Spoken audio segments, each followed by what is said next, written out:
Well, we have this enormous problem, don't we, where many young people, Christian young people, have been brought up maybe at home or at church, believing in creation because they know that's what the Bible teaches.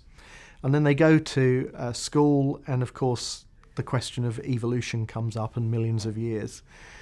And many Christian young people, and I think their families too, don't really know how to handle that. What do? When they go to school and they're confronted with evolution in the biology classroom, how do they respond? Do they argue with their teacher? Do they kind of debate with their teacher and with their classmates? Do they ask awkward questions? Do they just keep their head down low and try to sort of keep out of trouble? Do they maybe avoid science? Sometimes I fear that Christian young people actually avoid studying science and maybe go into other areas because they're worried about the challenge that studying science might be to their faith. So how can we help them? Well, I think one of the things to say is that when you're there at school, you're obviously there to learn first and foremost. So as Christians, we should aim to honour God in all that we do, and their first aim should be to be the best student they can be. So they should work hard and honour their teachers and respect their teachers, not make a nuisance of themselves in the classroom. But there is a time when you can ask appropriate questions and maybe make points and perhaps even give literature to the teacher to read and things of that kind. But basically, you're not there to make a nuisance of yourself or to argue or to win a debate. You're there to learn.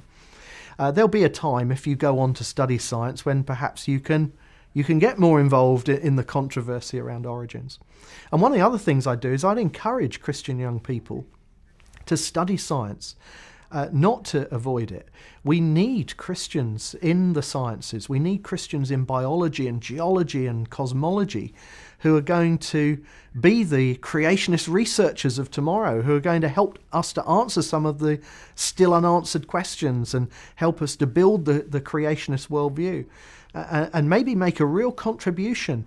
This is an area where, because we're a small community of scientists compared to the world outside those doors, where most people are dominated by sort of naturalistic thinking, here's an opportunity for a Christian young person to really make a difference, to make a real contribution in helping us to develop our understanding of God and his creation and his works in history, but also to make an impact in the wider culture and among their scientific peers and maybe in the realm of education. So I'd encourage Christian young people, don't be afraid of that. Let's go and study the hard questions because that's the only way we're really going to make an impact in the long run.